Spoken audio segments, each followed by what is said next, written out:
Voy a compartir esta, bueno, o sea, compartir mi pantalla. ¿Me confirman, por favor, si pueden verlo? Creo que sí. Sí, sí se visualiza. Ya, vamos a poner acá arriba. Ok. Ya, ok, voy a empezar un poquito con esta charla. Como bien dijeron, está vinculado más al tema de impuesto a la renta IGB. Ya que quisiera empezar un poquito presentándome yo algo súper rápido. Yo soy Miguel Romero, yo trabajo como gerente senior en el área de auditoría tributaria en Forest Mazars.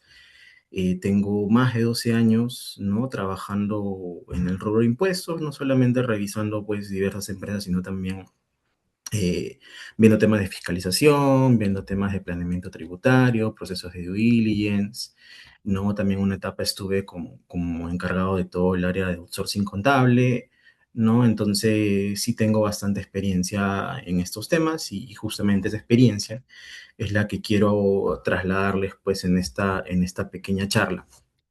¿De acuerdo? Si bien es cierto, hay preguntas al finalizar esta presentación. Si por ahí hay alguna inquietud, porfa, les pido que puedan ahí tenerlas mapeadas para que al final las puedan preguntar, ¿no? Y yo encantado de ayudarlos. ¿De acuerdo? Entonces, como les decía, esta pequeña charla va a estar vinculada pues al tema de IGB e impuesto a la renta, enfocado más al rubro empresarial, no a rentas de tercera categoría, ¿no?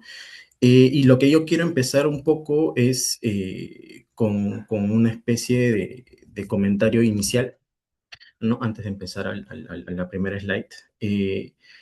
Yo quisiera empezar un poco con una idea bastante directa, ¿de acuerdo? Hoy nosotros la idea de esta charla es no explicarles desde un inicio cómo funciona pues todo el tema del impuesto a la renta o el IGB, y ya para no hacerlo tan tradicional, porque finalmente acá tenemos bastantes profesionales en el rubro, ¿no? Entonces ya se maneja pues la mecánica general, conocen las normas bases y posiblemente pues hayan convivido con algunos cierres, algunas declaraciones, auditorías, fiscalizaciones. Entonces lo que quizás ustedes ya manejen, o posiblemente y probablemente ustedes ya manejen, pues sean conocimientos básicos que en verdad no vale la pena repetir porque la idea de esta charla es brindarles a ustedes un paradigma diferente respecto del IGB y el impuesto a la renta. ¿De acuerdo? Entonces, hoy quisiera plantearles yo algo distinto, ¿no? ¿Por qué? Porque incluso en empresas que aparentemente cumplen pues con todas las casuísticas y todos los temas que indican la ley de renta y ley del IGB, ¿no? En la experiencia que he tenido, la Administración Tributaria Peruana, que es la SUNAT, igual siempre termina pues formulando reparos relevantes. Siempre trata de encontrar a veces la sin razón o a veces ubicar cosas que normativamente no están detalladas, simplemente porque a nivel judicial sí se ubican, ¿no? Y eso obviamente conlleva pues a todo un proceso largo de llevar el proceso de fiscalización, si sigue más adelante, pues un proceso de apelación, e inclusive todo esto terminar en el Poder Judicial, que eso genera pues muchos costos que a veces una empresa no puede asumirlo, ¿no? Entonces, dicho de otra manera, lo que yo planteo más que nada realizar durante la sesión es tratar de responder a la pregunta, ¿no? De por qué una empresa que emite y recibe comprobantes de pago no lleva libros electrónicos, presenta declaraciones y hasta puede inclusive tener auditorías financieras, externas, internas, igual termina teniendo pues estos reparos tanto a nivel de impuesto a la renta e IGB. Eso es lo que en verdad interesa hoy en esta charla. ¿No? Como les decía, la idea no es dar una charla introductoria, ¿no? Sino compartir un poco con ustedes, pues, un análisis más agresivo, más realista y más cercano a lo que hoy está ocurriendo, pues, en procesos de fiscalización. No porque, a mi entender, que creo que el estándar de revisión en un proceso de fiscalización ha cambiado bastante y muchas empresas, pues, siguen defendiéndose con una lógica antigua, no frente a una autoridad tributaria pues que viene actuando de manera mucho más estricta frente a diversos temas. No, por eso a lo largo de la sesión pues voy a insistir en una idea de que para mí resume el problema actual, ¿no? Sino que cumplir formalmente ya no es suficiente, ¿no? La factura ya no cierra todo el tema, el contrato ya no es suficiente, la bancarización tampoco, ¿no? Entonces hoy la verdadera discusión gira alrededor de la sustancia, ¿no? La coherencia y la trazabilidad, ¿no? Entonces yo quisiera empezar un poco con los objetivos de esta sesión.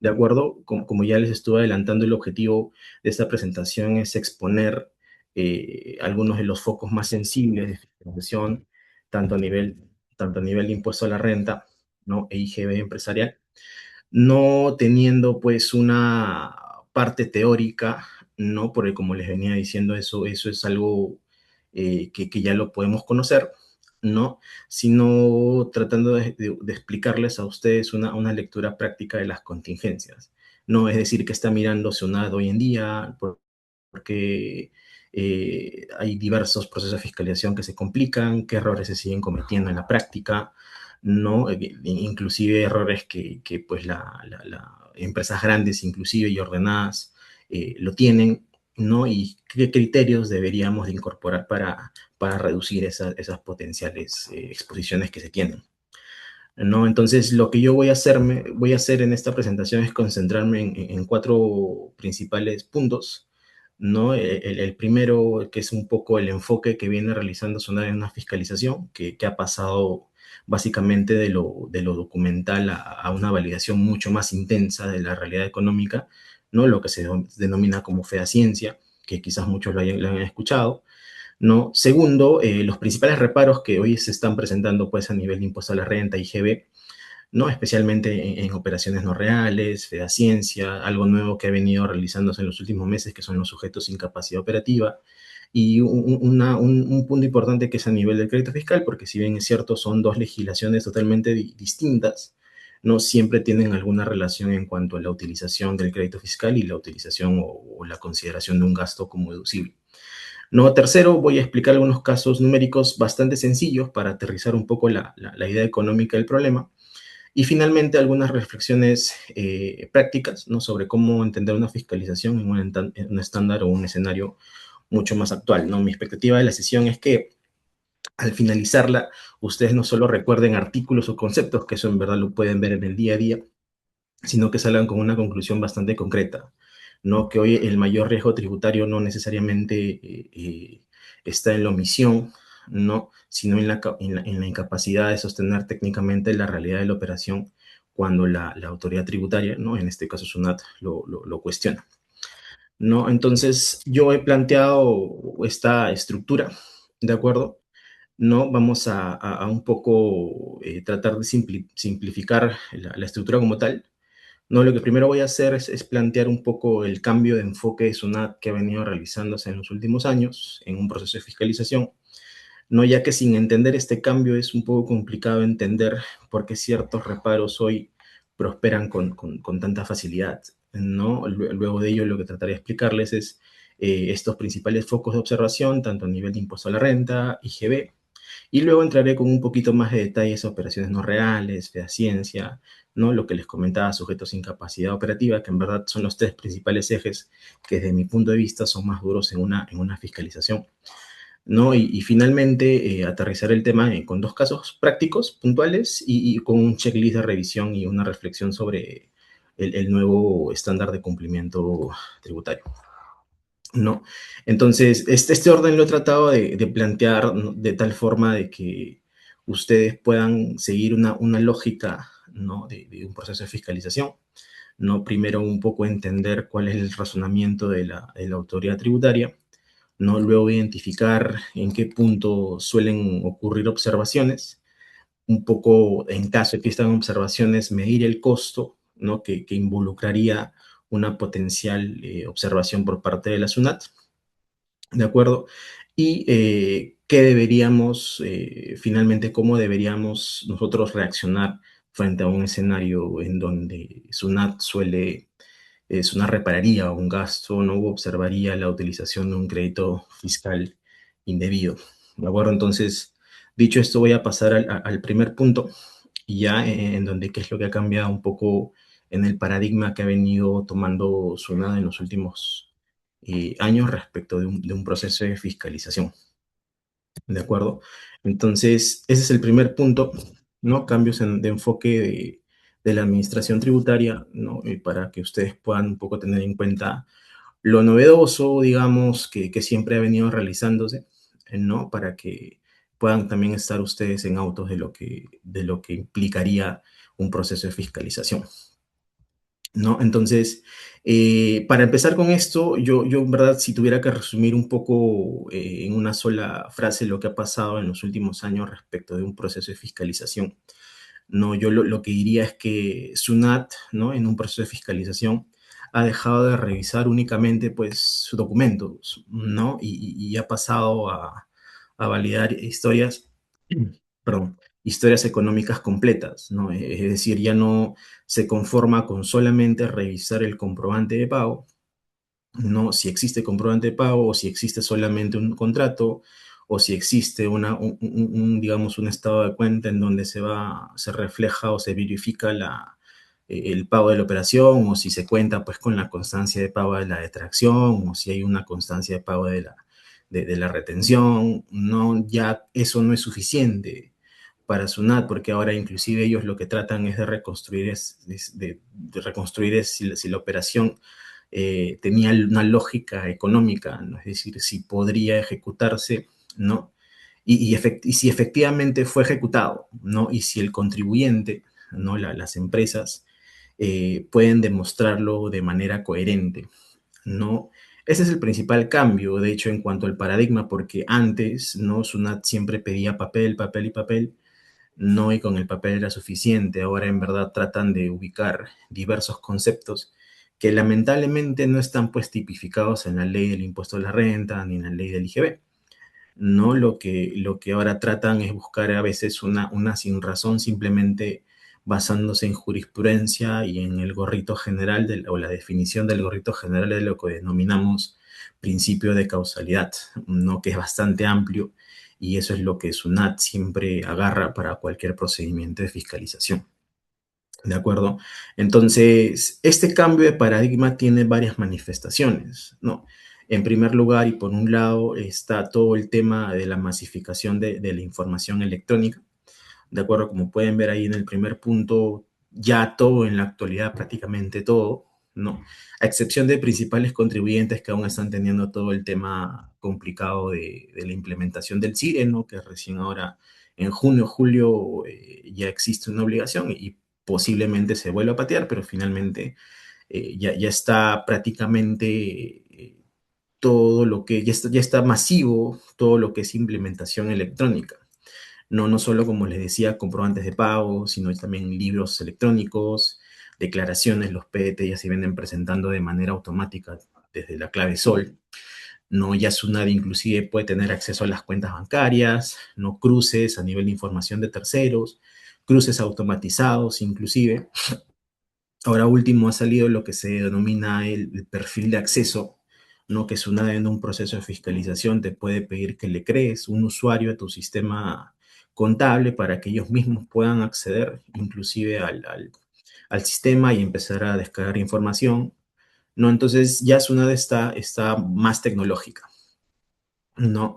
Entonces esto hace, como les decía, que todo sea ya un poco más automatizado, ¿no? Inclusive, ya cambiando de tema, el uso creciente de perfiles de riesgo, segmentaciones, y también lo que SUNAT viene realizando, pues es una lectura un poco más agresiva de los conceptos de causalidad, fehaciencia y realidad económica, ¿no? Que como tales, como les decía, está tipificado pues de manera bastante general, ¿no? En la ley del impuesto a la renta.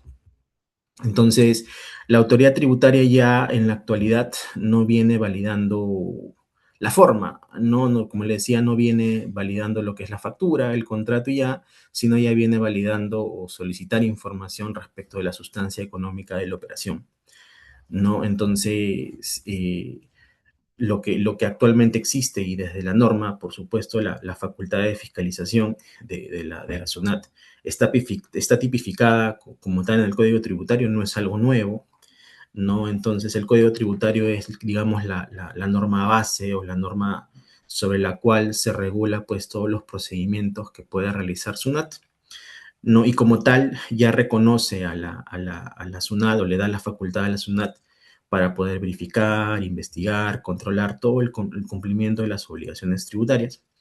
No, pero lo que se ha cambiado, como ya les he venido diciendo, es la intensidad, ¿no? El volumen de información disponible sobre todo el tipo de inferencias que SUNAT hoy se siente pues habilitada a realizar a partir de esa información, ¿no? Entonces se vuelve un poquito más, entre comillas, espesa en cuanto a pedir información, porque como les decía, ya no solo pide pues una simple factura, sino pide todo un soporte detrás.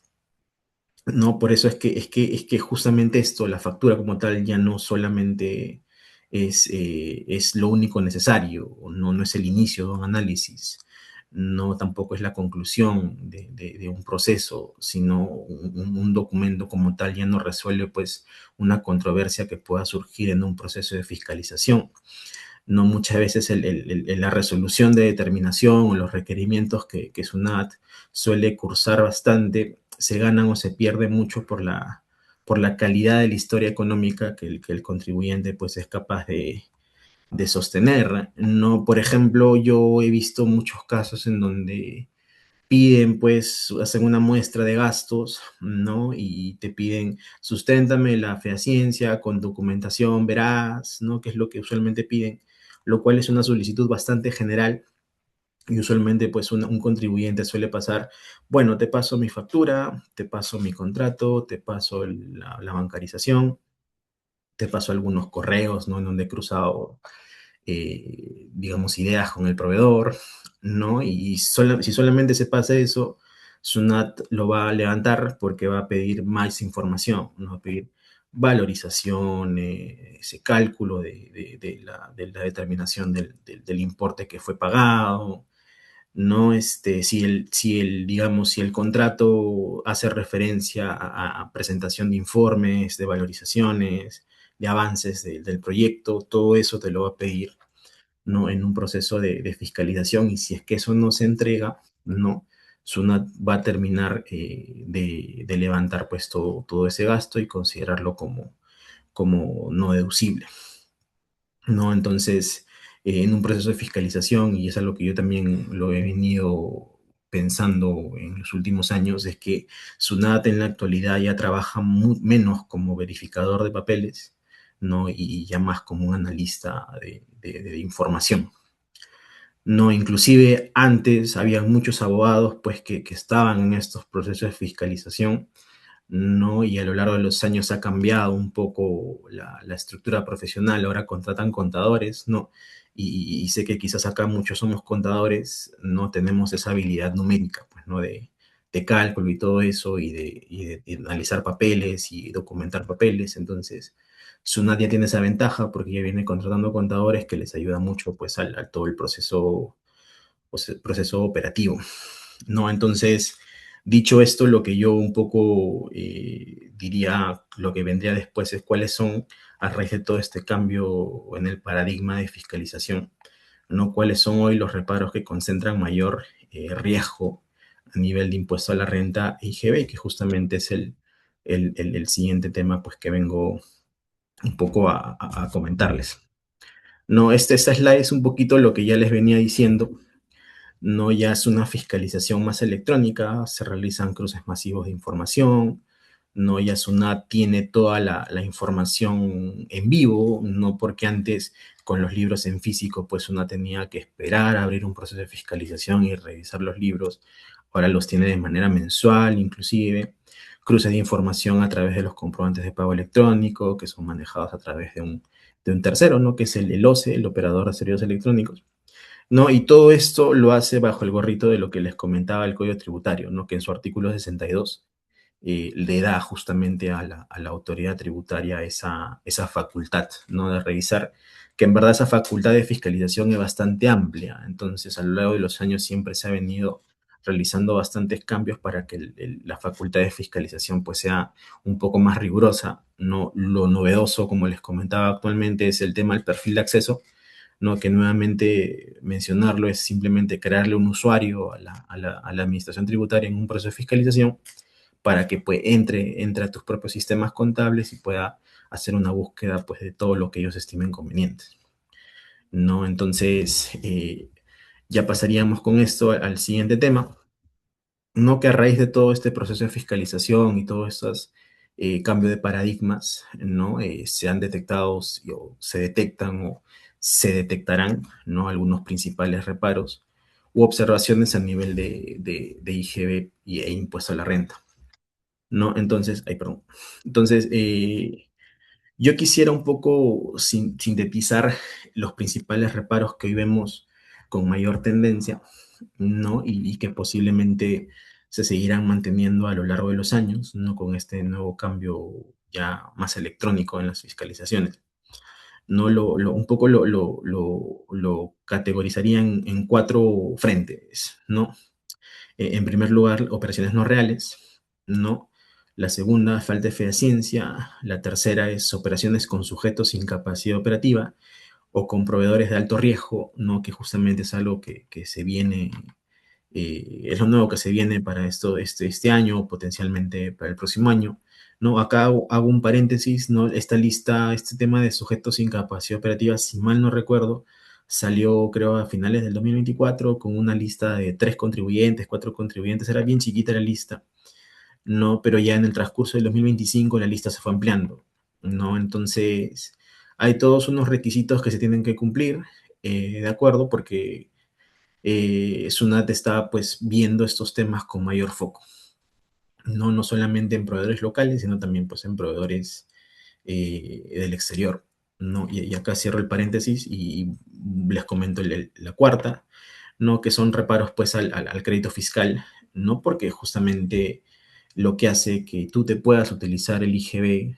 digamos, crédito fiscal, es si es que el gasto vinculado es un gasto deducible, ¿no? Si es que SUNAT cuestiona que el gasto deducible no cumple con la fehaciencia o es con un sujeto sin capacidad operativa o digamos es una operación no real, ¿no? El IGB, por tanto, tampoco sería crédito, ¿no? Ya que es una operación subyacente. Entonces, hay que tener cuidado no solamente con el tema de impuesto a la renta, sino como les señalaba al inicio, tener una claridad de su relación con respecto al IGB, ¿no? Entonces, lo interesante de esta presentación o de este slide es que aunque parecieran, ¿no? Problemas distintos, en realidad comparten un mismo hilo conductor, digamos, ¿no?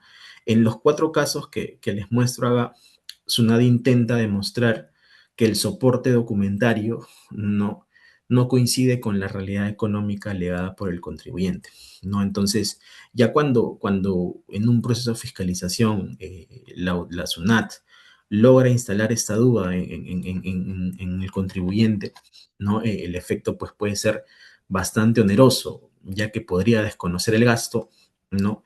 Y por ende incrementar la renta imponible, asimismo generar una pérdida del crédito fiscal y obviamente hacer el pago de los intereses moratorios y potencialmente pues en una multa, que claro, puede tener una gradualidad, pero la idea es evitarla, ¿no? Entonces, más allá de eso, igual es preciso hacer un comentario al respecto, ¿no? Entonces, ¿por qué? Porque muchas empresas o muchos contribuyentes piensan que los reparos del impuesto a la renta IGB son dos caminos distintos, ¿no? Pero en un proceso de fiscalización, ¿no? Cuando la SUNAT cuestiona la realidad de la operación, ¿no? El efecto golpea en ambos lados. Y ya si la operación no existió o si la operación no es fehaciente o no cuenta con el soporte documentario correcto, ya no es un tema digamos, deducción del gasto como tal, sino también impacta en el crédito fiscal.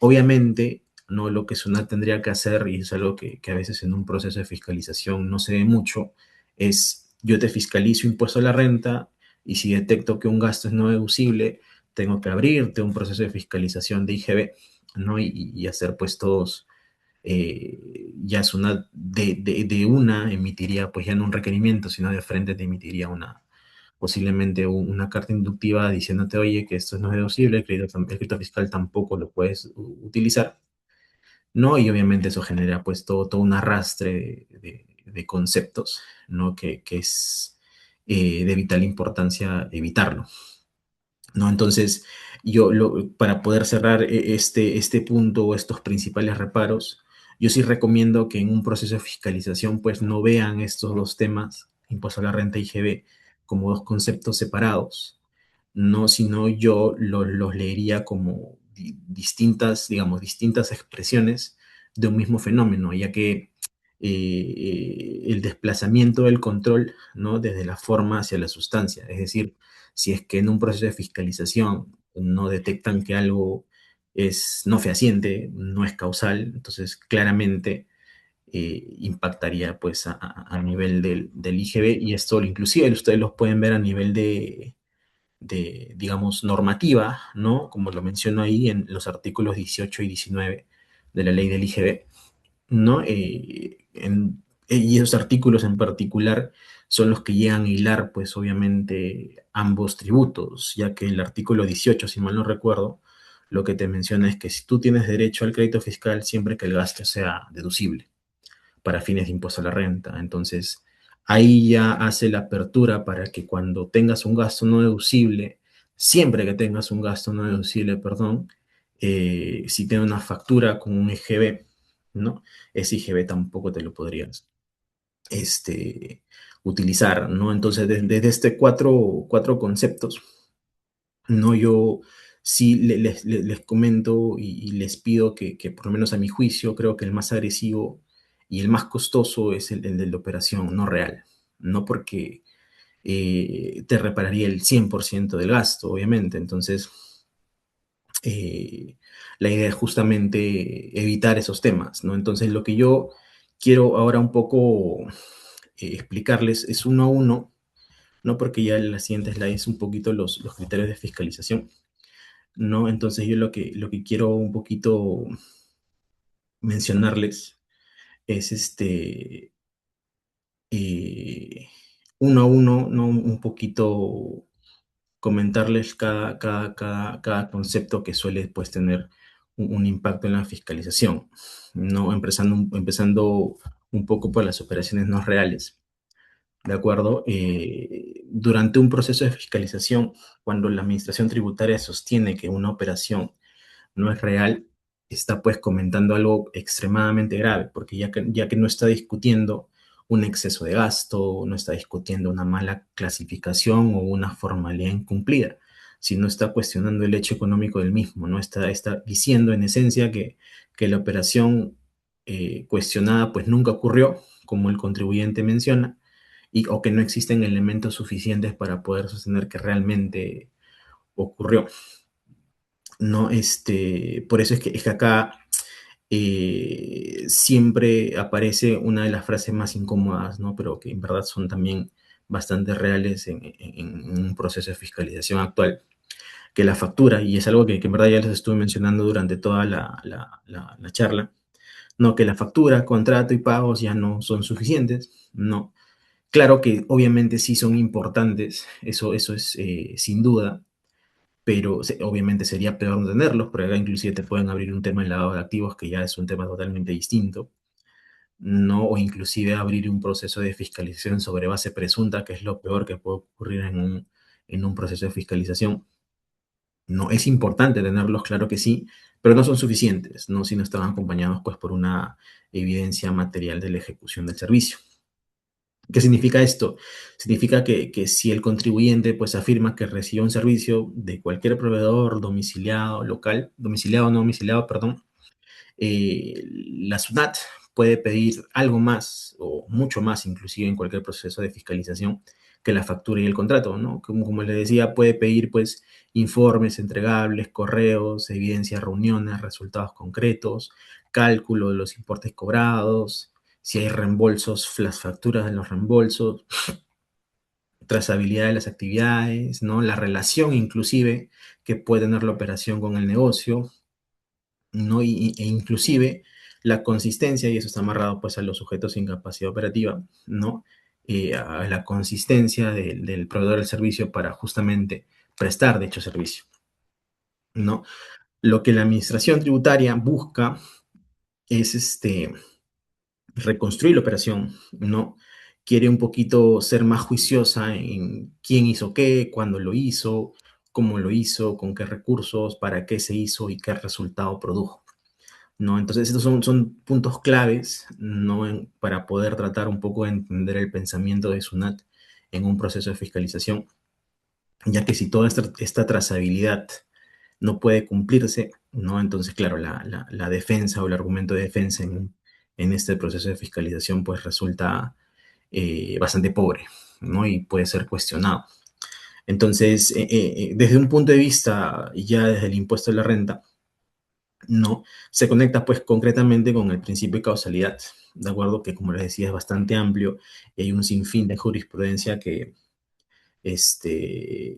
habla acerca de la definición del principio de causalidad, ¿no? Y con la necesidad de acreditar que el gasto fue necesario, ¿no? Como lo menciona la definición en la ley del impuesto a la renta, para producir, ¿no? Generar más ingresos o mantener la fuente generadora del ingreso. Eso es lo que dice, pues, el gorrito de la definición del principio de causalidad. No, pero a nivel de IGB, ¿no? El cuestionamiento se traslada justamente a la existencia de la operación que sustenta el crédito fiscal. Ya, es por eso que la discusión sobre si una operación no real suele ser transversal, ¿no? Inclusive devastadora porque aplica en ambos frentes, ¿no? Entonces, mi recomendación acá, en verdad, siempre es la misma, de hecho, y es algo que también lo he estado mencionando, ¿no?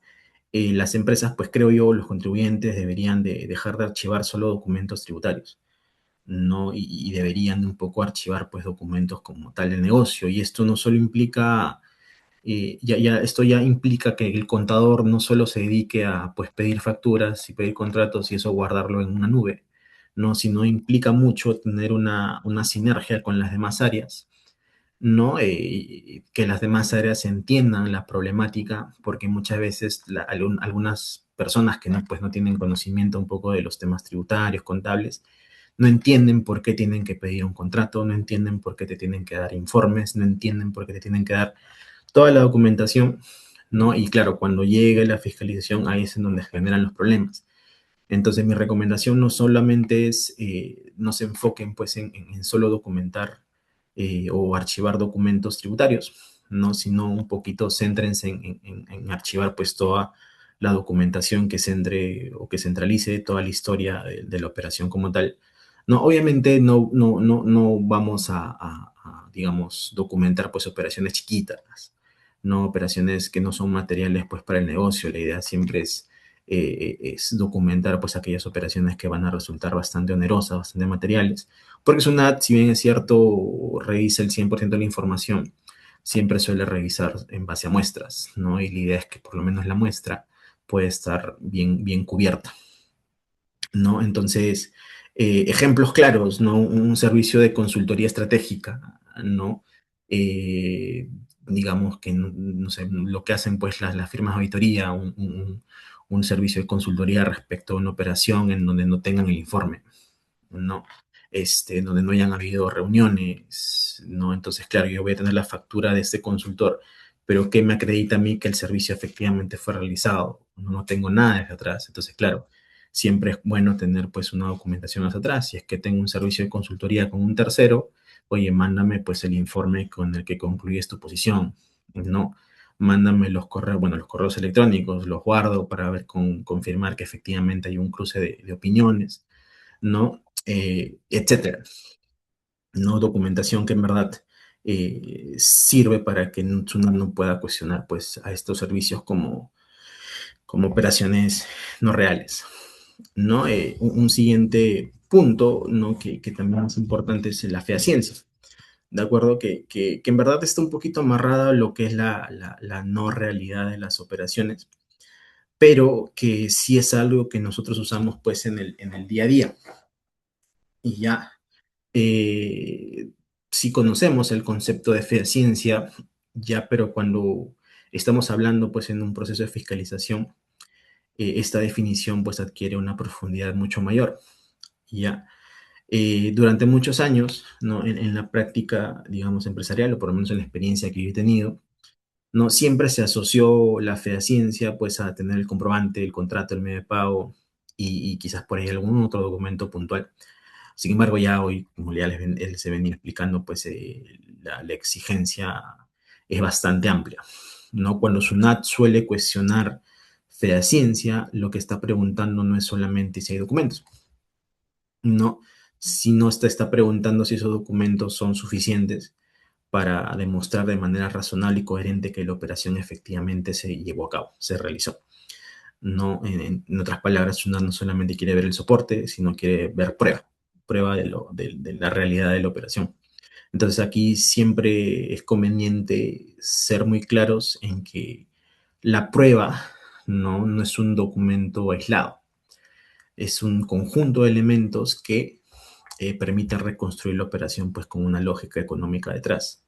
Por eso siempre, y es algo que también deben tener en cuenta, siempre suelen ser relevantes, y esto yo también lo he vivido en fiscalizaciones, no siempre es bueno guardar pues correos, ¿no? De cruces de opiniones, propuestas que puedan mandarte algún proveedor, cotizaciones iniciales, ¿no? Informes de resultados o informes de avances, ¿no? Minutas de reuniones, ¿no? Cronogramas de trabajo, conformidades del servicio, ¿no?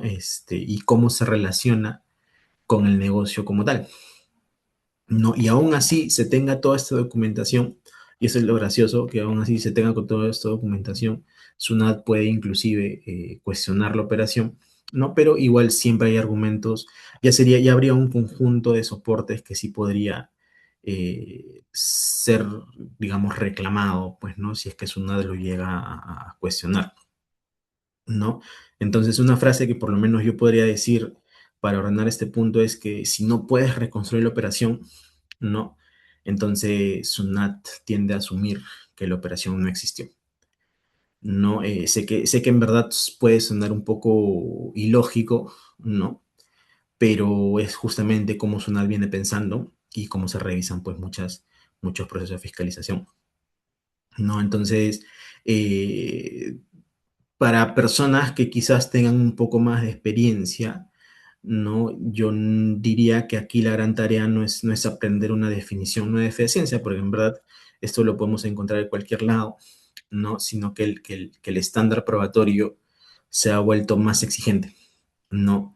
Y si eso es así, el diseño del expediente de soportes también tiene que evolucionar, ¿no? Y nuevamente reforzar no solo el área de contabilidad, finanzas, impuestos, sino que haya una sinergia pues con las demás áreas, ¿no? Porque como contadores sabemos que somos recopiladores de información, pero tenemos que pensar un poco más en cómo esta recopilación de la información puede afectar en un potencial proceso de fiscalización, ¿no? Entonces, no todo, y con esto cierro este punto para pasar a los sujetos sin capacidad operativa, no todo lo archivado pues aporta valor probatorio, y eso es también algo curioso, porque mucho papel tampoco es lo ideal, porque puede haber mucho papel, pero poca evidencia. Obviamente hay temas de estrategias, ¿no? Yo recuerdo un caso en particular, pero eso fue hace muchos años, ¿no? De que me estaban pues cuestionando una operación con un no domiciliado, ¿no? Que era una operación bastante, digamos, compleja y bastante material, ¿no? A nivel de importe. Entonces, simplemente lo que hicimos, como no había mucha información, le llenamos de cajas y cajas y cajas de información, ¿no? Para que el auditor pueda revisar y obviamente entre tanta información no terminó por digamos, no cuestionar esa operación. ¿No? Entonces, hay estrategias también, obviamente, que se pueden realizar en un proceso de fiscalización, ¿no? Y en este caso, pues esa fue una de ellas, ¿no? Entonces, pasando a los temas de sujetos sin capacidad operativa, ¿no? Digamos, el tema de los sujetos sin capacidad operativa, no el SSCO, como sus siglas lo denominan, no es algo, digamos, particularmente sensible, ya porque introduce un elemento bastante extraño, incómodo, ¿no? Para el contribuyente, ya que parte del riesgo tributario ya no solamente depende del contribuyente como tal, ¿no? Sino depende ya de terceros que a veces no podemos pues controlar en su totalidad, ¿no? Porque claro, o sea, yo puedo contratar con un proveedor, ¿no? Que pasa todos los filtros que yo puedo tener a nivel interno para que pueda trabajar, ¿no? Conmigo, no, pero no controlo cómo realiza sus operaciones, no controlo qué gente hay detrás, no controlo qué sistema o qué RP, ¿no? O qué sistema usan, no puedo controlar todo eso porque obviamente no me compete, ¿no? Entonces ahí es donde genera el problema porque para SUNAT esto sí deberías tú de cuestionarlo. Y ya, entonces, cuando SUNAT detecta problemas serios con el proveedor, no, el impacto pues suele trasladarse al cliente, cosa que a veces no tiene mucha coherencia, ¿no? Entonces, ¿cuál es la lógica de la administración en estos casos? ¿No? Y esto inclusive me parece que está en la exposición de motivos que creó todo este tema de los sujetos sin capacidad operativa, ¿no? Se puede resumir en lo siguiente, ¿no? Si el proveedor no tenía personal, infraestructura, activos, experiencia, historial o consistencia mínima para ejecutar lo que efectivamente o el servicio que efectivamente prestó. Entonces, resulta razonable cuestionar si la operación era auténtica, ¿no? Y claro, a partir de ahí ya todo el proceso de fiscalización puede tender a inclinarse hacia la no realidad de la operación o hacia la insuficiencia probatoria, ¿no? Que son los dos puntos que toqué al inicio. Entonces, ya no es un tema de controlar cómo yo opero, sino tratar de controlar cómo un tercero opera y eso es lo que genera digamos, mucha extrañeza, ¿no? Ese nuevo tema de sujetos sin capacidad operativa, ¿no? Entonces, es importante tener en cuenta todo esto porque muchos argumentos de defensa no todavía parten pues de una posición débil, ¿no? Que es algo que también lo mencionaba, ¿no? Y siempre es la respuesta, y yo también soy honesto, hace muchos años también la daba, ¿no? Es decir, yo recibí la factura, pagué y el proveedor tenía el RUC activo. No, claro, porque si yo controlo todo esto, tengo cómo controlar todo esto del proveedor, ¿no? Entonces ya no tengo que cuestionar más, ¿no? Pero con ese tema de los sujetos sin capacidad operativa, esto pues ya no es suficiente, ¿no? Entonces espera una mayor diligencia, inclusive en determinados contextos, ¿no? Especialmente cuando se tratan pues de servicios bastante relevantes, montos altos, proveedores atípicos, una de espera que el contribuyente pueda demostrar pues cierto nivel de validación o diligencia razonable para la elección de los proveedores, ¿no? Ahora, lo que no quiero que se confunda un poco es que el contribuyente como tal deba convertirse en un auditor no permanente de sus proveedores, porque eso va a resultar totalmente impracticable, pero sí considero que un proceso normal actual, ¿no? Pues obliga un poco a ser más serios en cuanto a la elección de nuestros proveedores, ¿no? Para qué se le contrata y qué capacidades tiene y qué evidencia de la ejecución puede tener de esos servicios. No, usualmente la elección de los proveedores las hace el área de compras, ¿no? Por lo menos en las empresas que he trabajado, el área de compras siempre hace estas elecciones. Hay un formatito que pueden llenar, ¿no? Pero es un formato para, por lo menos en la experiencia que tengo, son formatos que a veces usan para el tema de lavado de activos, para el tema de confidencialidad de datos, que también es importante, pero sirve desde un punto de vista legal. No, yo lo que haría serían cambiar estos formatos para ver un poco la infraestructura que tienen, cuántos empleados tienen en planilla, ¿no? Cuánto tiempo tienen en el mercado, ¿no? Eso también resulta parte, ¿no? Debiera formarte pues de esta debida diligencia eh, que se realiza pues al momento de la elección de los terceros con los que un contribuyente puede trabajar, ¿no? Entonces, Aquí yo quisiera cerrar un poco ese tema de digamos, de lo que es sujetos sin capacidad operativa, con un mensaje súper puntual, ¿no? Para todos, en donde yo diría, pues, no, tu empresa puede estar relativamente ordenada, ¿no? Y aún así puede haber una discusión importante, digamos, si la cadena de soporte se rompe por el lado del proveedor, porque claro, yo puedo ser muy juicioso al momento de tener mis operaciones, pero al no controlar el proveedor, ya ahí genera un punto de alerta, ¿no? Eso es que un potencial riesgo de que a veces no los puedo controlar porque normalmente no hago due diligence, no hago auditorías, ¿no? A mis proveedores. Entonces, hoy no solo un proveedor te vende un servicio, ¿no? También te puede transmitir un riesgo tributario. Entonces, esa creo que es una frase con la que podría, pues, cerrar ese tema de los sujetos sin capacidad operativa, ¿no? Entonces, yo quisiera un poco entender los criterios de fiscalización que SUNAT usualmente viene realizando, ¿no? En la actualidad, ¿no? Un poco ya les mencioné lo que son operaciones no reales, lo que es la fehaciencia, el estándar actual que viene realizando, los sujetos sin capacidad operativa, ¿no? Incluso este tema de sujetos sin capacidad operativa es algo que puede tener un impacto y es como un riesgo adicional, ya no un tema netamente tributario, sino un tema penal, un tema de defraudación tributaria, porque claro, pueden presumir que hay facturas compradas y ya hay inclusive casos, ¿no? De personas, representantes legales, pues que no están siendo sancionados por un tema de defraudación tributaria. Por eso es algo importante a tener en cuenta, ¿no? Y antes de pasar a los casos prácticos, quisiera un poquito mencionarles algo respecto del crédito fiscal, ¿no? Para no solamente hablar de impuesto a la renta, no, como les mencionaba al inicio, ambos tributos pues están bastante relacionados, ¿no?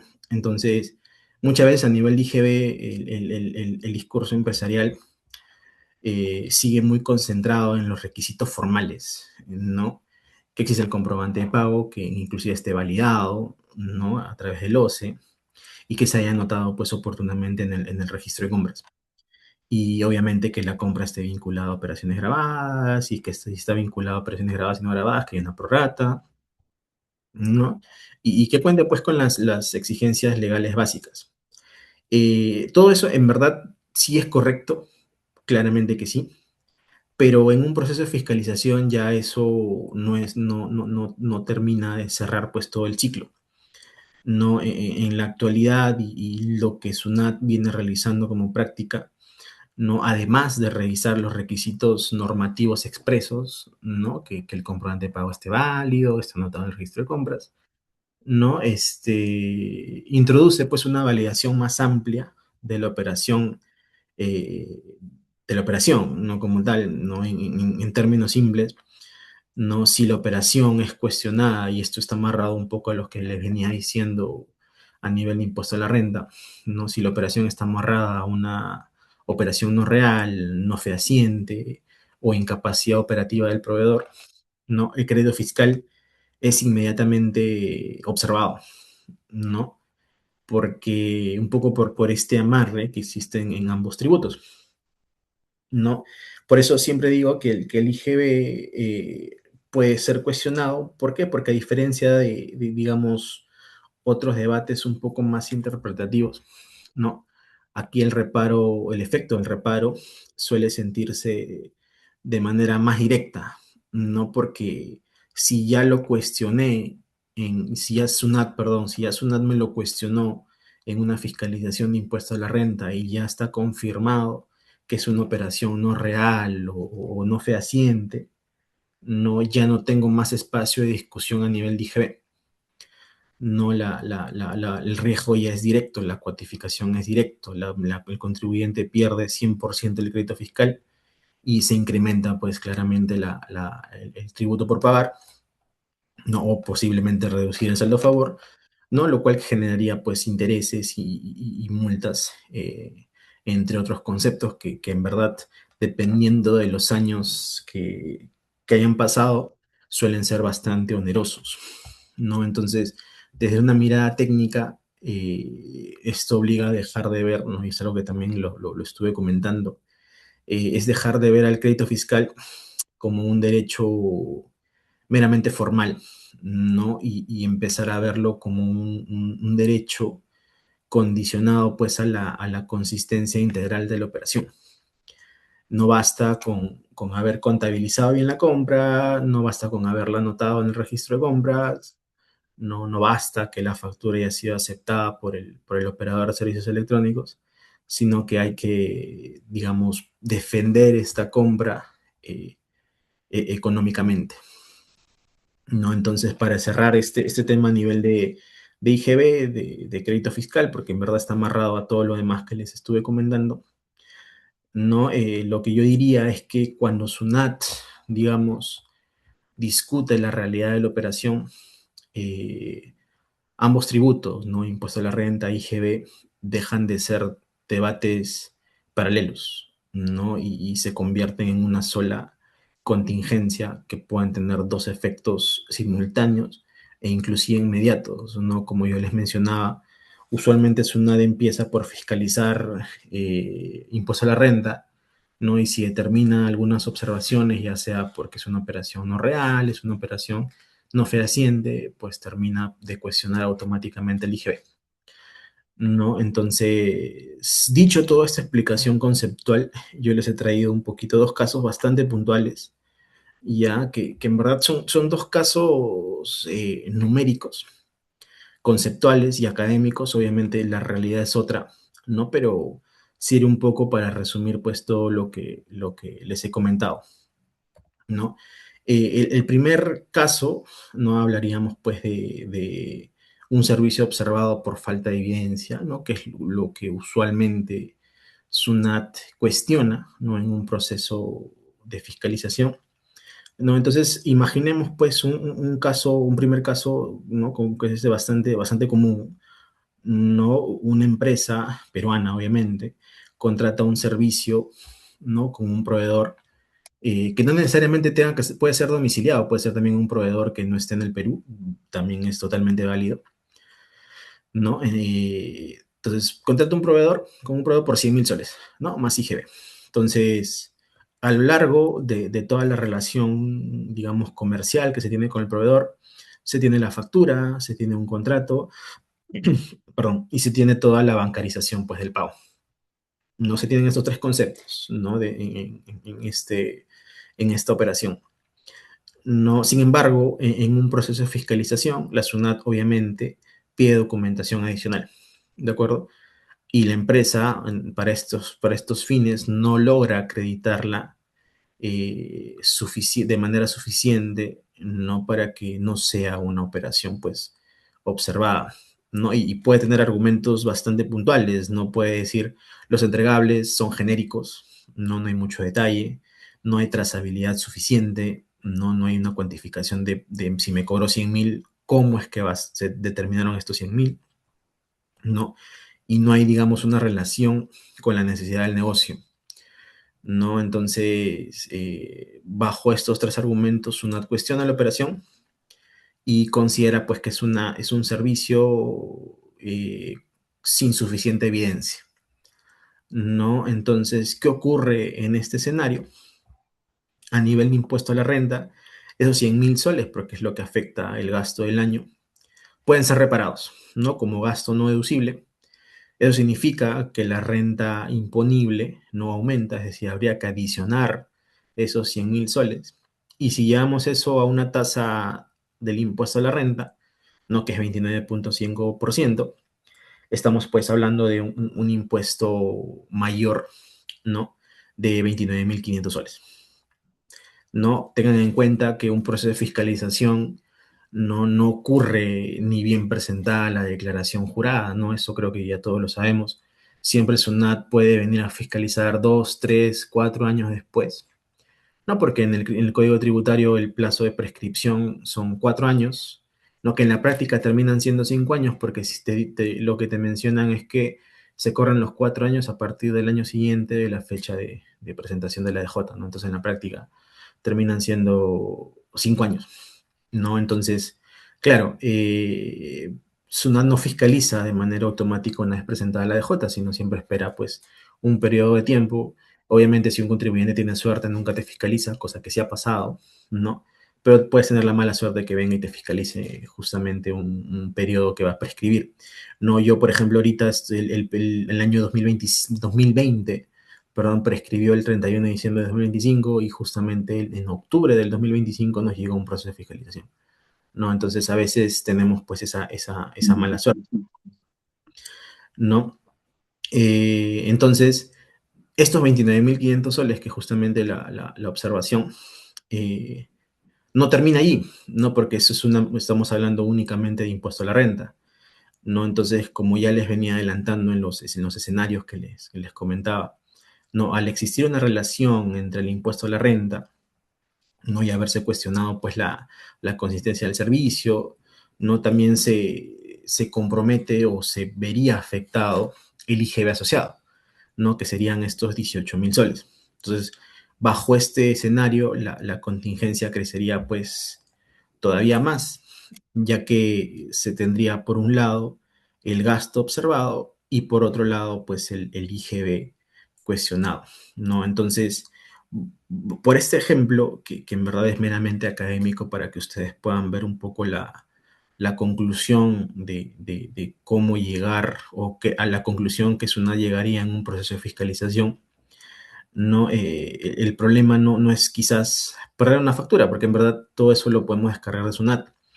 No, antes, claro, si yo perdí una factura en físico, ahí sí tendría que hacer toda una denuncia y todo un tema, ¿no? Pero ya con lo que es factura electrónica, ya si pierdo la factura, si pierdo el PDF, si pierdo el XML, todo eso lo puedo encontrar en SUNAT sin problema, ¿no? Entonces, el problema, como le decía, no es perder la factura, ¿no? El problema es perder esa historia económica que justamente justificaba, vale la redundancia, esa factura, ¿no? Y cuando pasa eso, pues el costo tributario suele multiplicarse porque ya no estamos hablando de 29.500 soles, ¿no?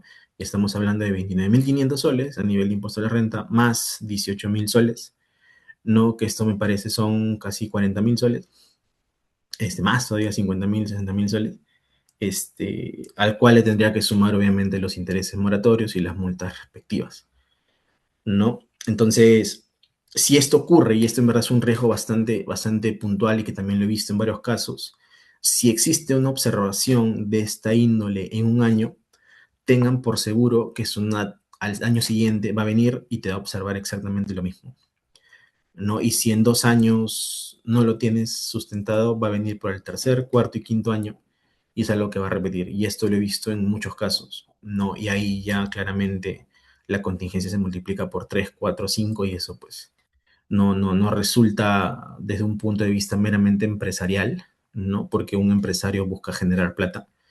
No resulta, digamos, beneficioso pues mantener una empresa que sirve para pagar impuestos, ¿no? Entonces, ahora vamos a un segundo caso, también meramente académico, perdón, inclusive con un cuestionamiento mayor, ya que cuando el problema no está solo en la evidencia del servicio, sino en el propio proveedor, que justamente el tema de los sujetos sin capacidad operativa, ¿no? Entonces, cambiemos un poquito de tema y pensemos ahora pues en una compra o un servicio, ¿no? La prestación de un servicio por 200.000 soles, ¿no? Más IGB, ¿no? Entonces, desde un punto de vista formal, todo parece ordenado, no todo parece muy bien, se tiene la documentación, ¿no? Acá, inclusive, ya para hacerlo mucho más complejo, en este caso, pues, tienes la factura, tienes el contrato, la detracción, correos, tienes algún informe, tienes valorizaciones, ¿no? Cosa que como contribuyente deberías de tener, ¿de acuerdo?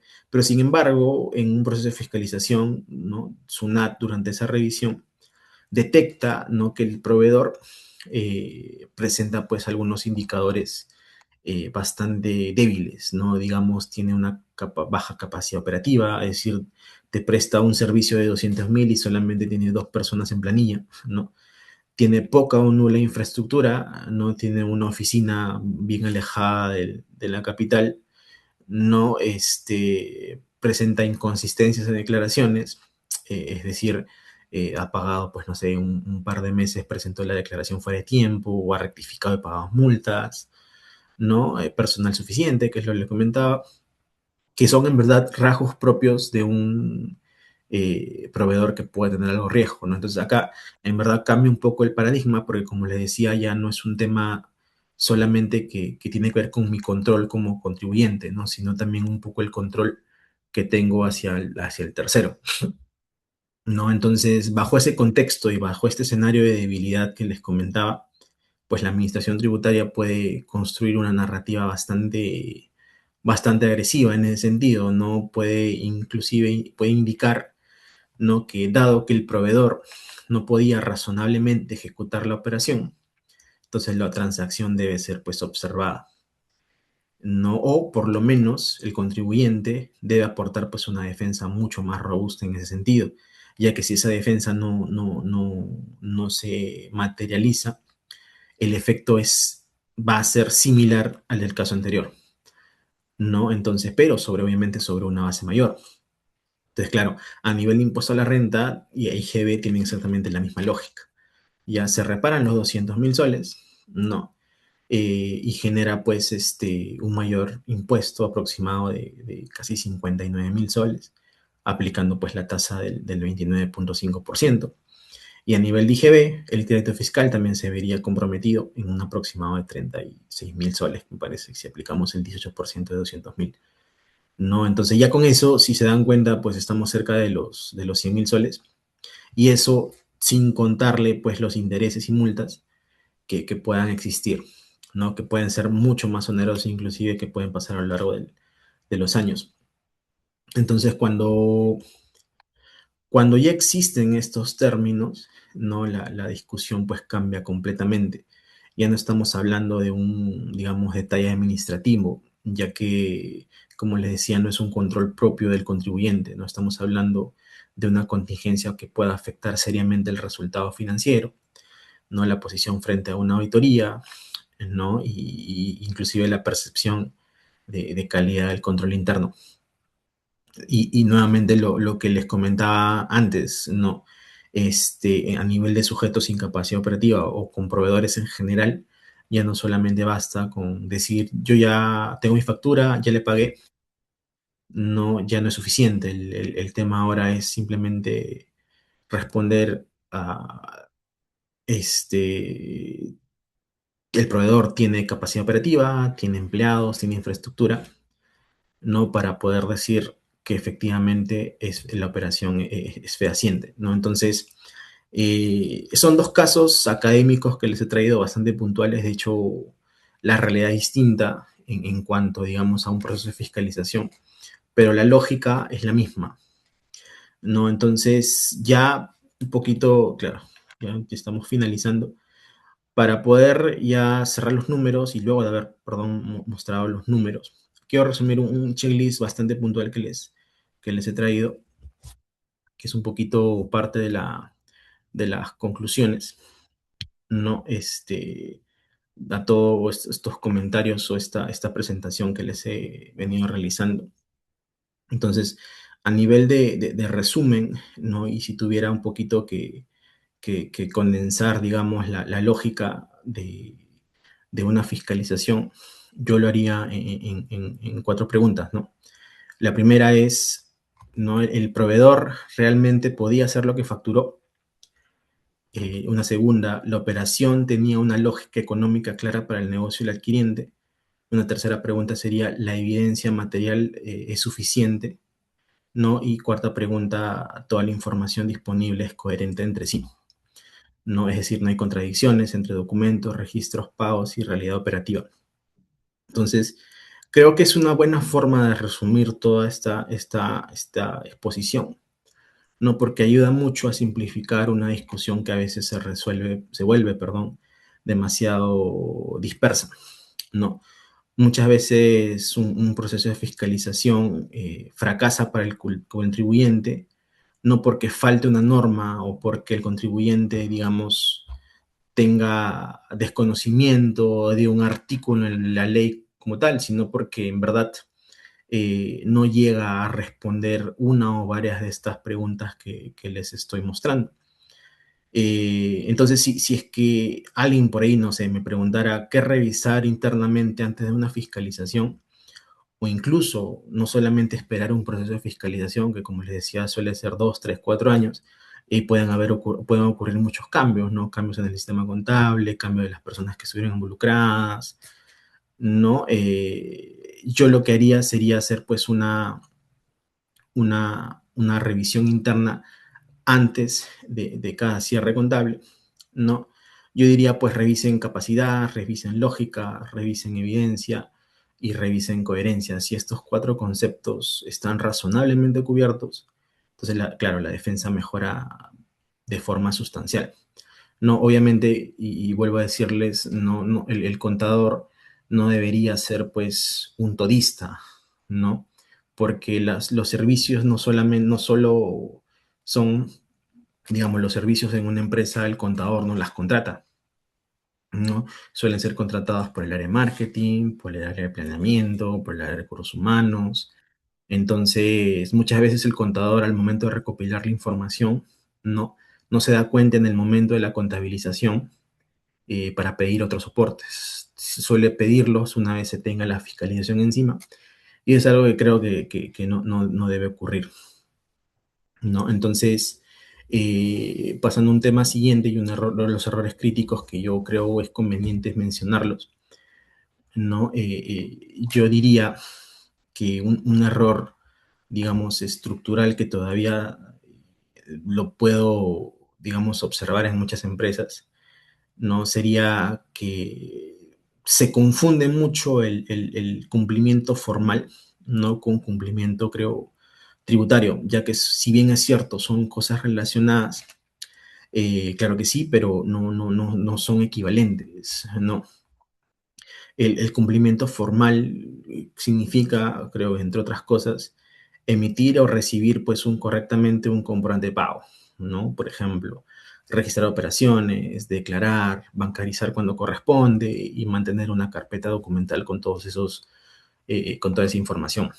Todo eso, como ya lo he venido diciendo, es importante, es indispensable, por supuesto que sí, no porque si no tienes una factura, no es una ya de una lo cuestiona, pero una vez se tenga toda esa documentación, ¿no? Y digamos el cumplimiento tributario real es otro, ya que viéndolo desde un punto de vista de una fiscalización, no se exige algo adicional, ¿no? Que todo el soporte que se ha recopilado coincida pues con una operación económicamente defendible y que probatoriamente sea pues reconstruible, ¿no? Y que era un poquito lo que les mencionaba, es como crear una historia respecto al servicio, ¿no? Entonces, por eso en verdad una empresa puede sentirse ordenada, puede cumplir con los lineamientos de control interno, puede cumplir con una debida diligencia en cuanto a la información, en cuanto al orden, pero sin embargo puede sentirse débil en cuanto a otros soportes. No pueden existir carpetas completas y aún así perder una discusión en un proceso de fiscalización. No puede haber cumplido en apariencia.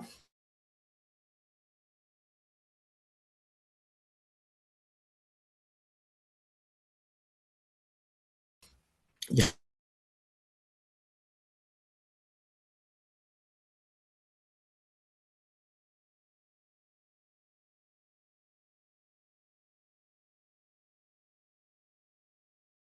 tiempo no haber construido pues un argumento de defensa suficientemente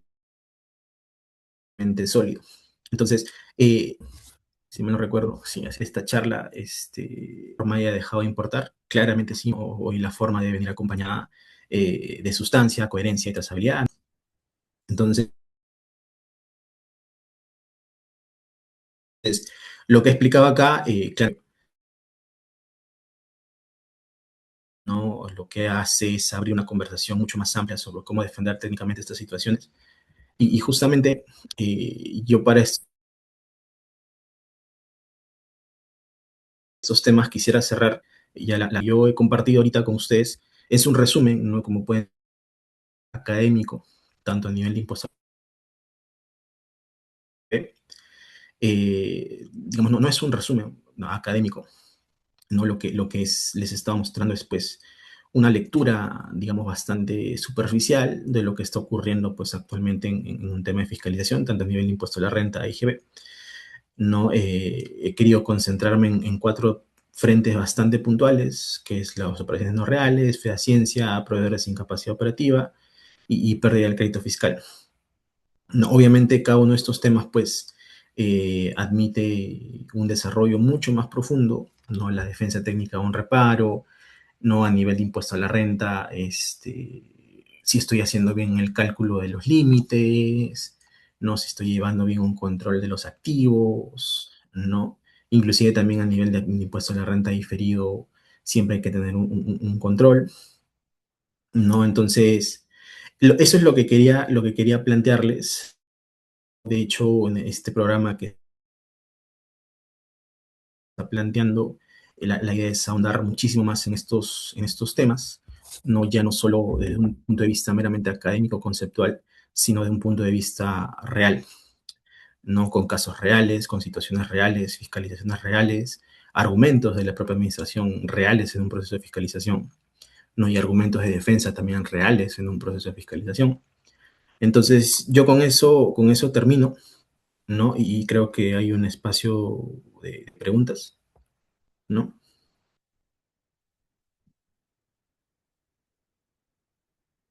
Voy a dejar Muchas de compartir mi gracias. pantalla. Gracias a los participantes. Invitamos por favor para que nos puedan hacer llegar sus dudas o consultas. También pueden escribirlas por el chat para que el licenciado pueda apoyarnos.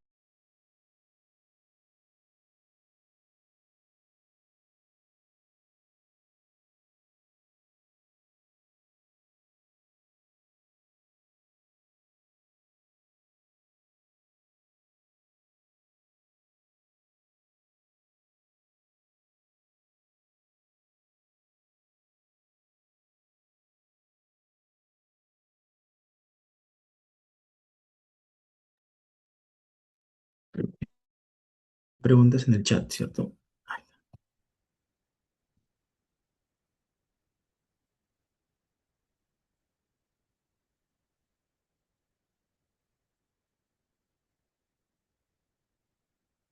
Hay una pregunta de Stephanie Castro. A ver. La empresa tiene actividad de hotelería, restaurante, presenta gastos de representación. Estos gastos son debido a cortesías al cliente como el desayuno. Vamos porque hay otra de Carmen. A ver, esta de Stephanie primero. De nuevo, la empresa tiene actividad de hotelería, restaurante, presenta representación. Estos gastos son debido a cortesías al cliente como el desayuno que viene incluido en la reserva de la habitación o cortesías por una mala atención como el no cobro de una... Ay, acá no se puede ver esto. Ya, o cliente VIP como profe, ciencia y causalidad en estas operaciones dado que por la salida del bien o servicio.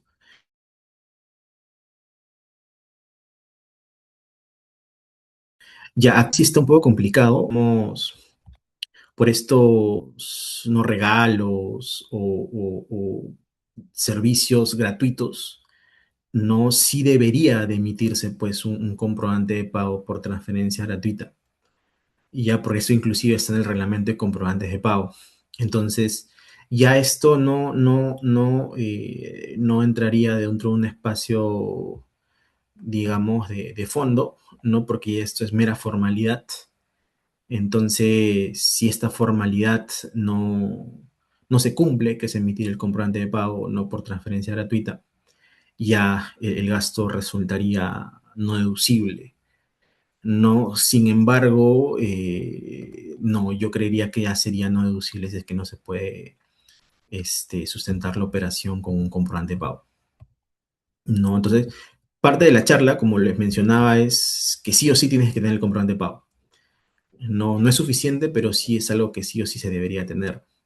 Entonces yo te sugiero que, Stephanie, que quizás puedas plantear la idea de emitirlos a través de SUNAT, ¿no? Que sí se pueden realizar, ¿no? Que son entre comillas, pues, porque posiblemente las facturas se emitan por un sistema, ¿no?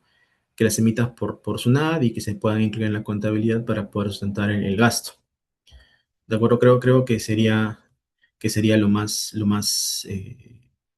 razonable, ¿no? A ver, otro comentario de Carmen. La SUNAT no reconoce el gasto por capacidad operativa, pero es real. ¿Qué haría?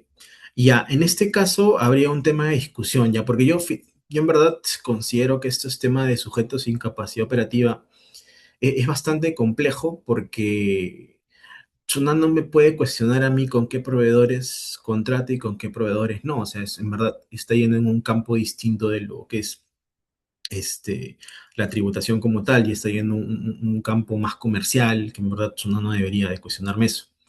Entonces yo primero iría por un tema de fehaciencia, no de realidad, ¿no? Y luego de eso trataría de, digamos, porque la ley de sujetos sin capacidad operativa no establece el cumplimiento de ciertos requisitos, ¿no? O de ciertos procesos adicionales, que ahorita no los tengo en la cabeza, pero sí te establece ciertos, digamos, requisitos,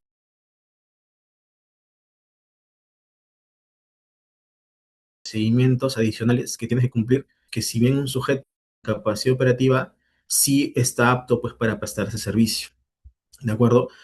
Yo creo que sí podría ser sustentado en tanto tengas toda la documentación pues, que acredite la operación como real y como fehaciente. No, eso. No sé si hay otra pregunta, me parece que no.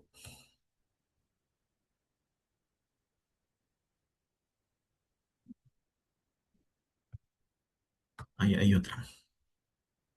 A ver, con la implementación del CIRE hay algunas facturas que no son cargadas y por ende debemos de chequear antes de darle conformidad e incluirlas en la información de SUNAT. Sí, de hecho, con el tema del CIRE, pues ahí está reemplazo de la propuesta y ya claro, sí debería de realizarse en tanto en un momento de revisión inicial, ves que hay documentos, más que nada en compras, me pareciera, ¿no? No tanto en ventas, porque en ventas es más fácil de hacer el reconocimiento. En compras, no siempre tendría que hacerse digamos, reemplazo de propuesta, no para que puedas informar lo que efectivamente tú tienes como registrado contablemente. ¿No? Entonces, efectivamente, debes de chequear antes de darle conformidad, ya que si no estás conforme, no deberías de reemplazar la propuesta. Así es.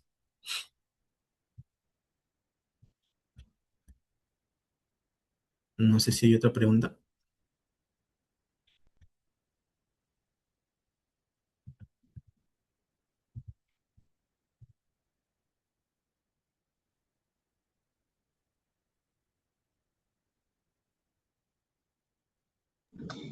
Licenciado, muchas gracias. Muchas gracias a todos por su participación de esta noche. Al no haber ya más preguntas o consultas, damos por finalizado el seminario del día de hoy. Recuerden por favor también a los participantes que por el chat se les ha compartido el enlace para que puedan llenar sus datos correctamente para la emisión de sus certificados. Una vez más, Perfecto. muchas gracias. Buenas noches. Gracias, que estén bien. Buenas noches.